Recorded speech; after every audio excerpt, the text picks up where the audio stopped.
Hello everyone, my name is Zahra Aulia Putri. I'm a development economics student. My last study number is 234. Hello everyone, my name is Alia Invigrasela. I am a development economics student. My last study number is 221.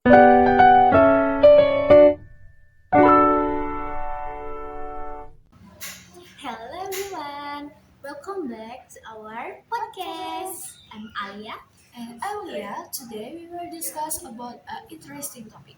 It's about FOMO or fear of missing out, especially in economic news. Have you ever checked a piece of news simply because everyone else was talking about it?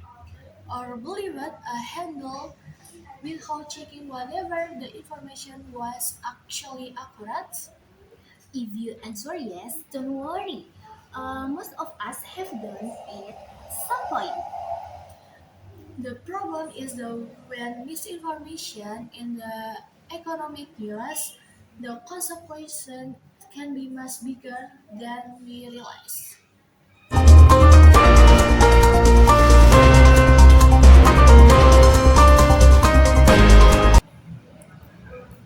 Alia, have you seen about the comment about the free nutrition meals program?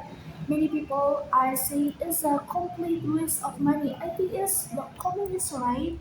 I think the MBA has to be stopped. The policy is not good. Yes, I have seen the comments, but have they discussed the benefit for children in remote area? Honestly, most of the posts only talk about the budget.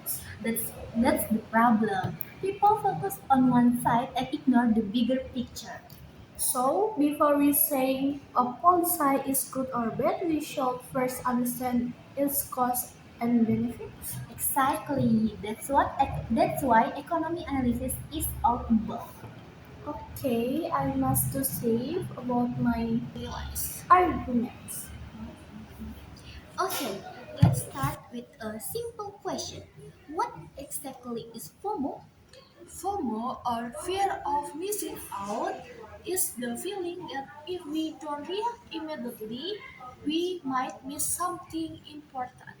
Social media has made this feeling even stronger. Information spread within seconds, and many people feel pressure to share it immediately. Unfortunately, spam often replaces analysis. Okay, we will start in the big news in economic is about Weakening weakening rupiah. rupiah. Let's look a real example. Whenever the rupiah weakness against the US dollar, social media is often flooded with comments like the rupiah is collapsing or Indonesia is heading toward an economic crisis. Many people immediately assume that a weaker rupiah means the rupiah is falling down. But is that always true? Not necessarily. A weaker rupiah does create challenging. Import goods become more expensive, and business that rely on important raw materials may face bigger production costs. But that's not the whole story, right? Exactly. For exporter, a weaker rupiah can actually bring benefits. Can you give us an example? Sure, imagine a rubber farmer who export rubber overseas. If the farmer receives 1,000 US dollars from exporter, the amount of rupiah received depends on the exchange rates. At an exchange rate of 15,000 rupiah per dollars, the farmer receives 15 million rupiah. But if the exchange rate reaches 18,000 rupiah per dollars, the same export generates 18 million rupiah. So, the farmer earns more rupiah without increasing production? Exactly. The same can happen the coffee farmer, cocoa production, and others export-oriented business. This shows why we should immediately panic when we see a headline. However, we should also remember that a weaker rupiah is not entirely good news. Why is that? because import-dependent business and consumers may still face higher costs. The goal is not to celebrate a weaker rupiah or panic because of it.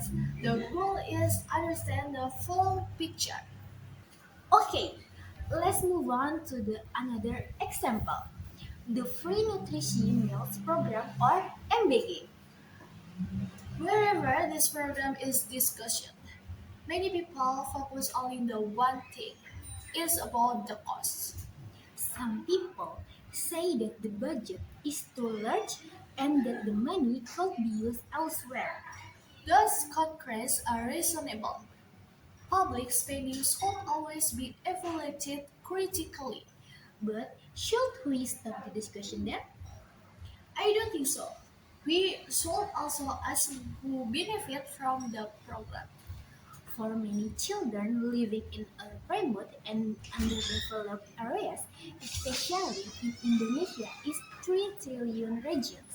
A nutrition meal can make a significant difference. Some children still go to school without breakfast, while others have limited access to nutrition foods.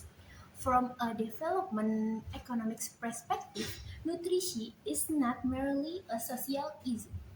It's an investment in human capital.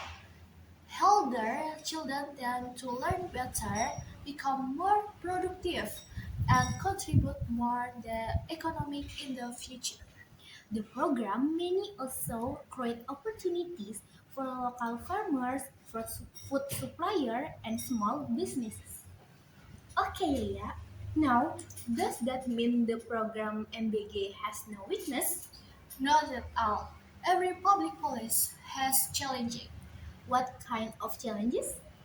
issues such as food quality, distribution effectively, budget transparency, and implementation across different regions still need improvement.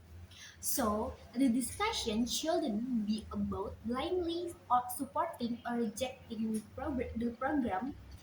Exactly. A more productive question is how can the program be improved?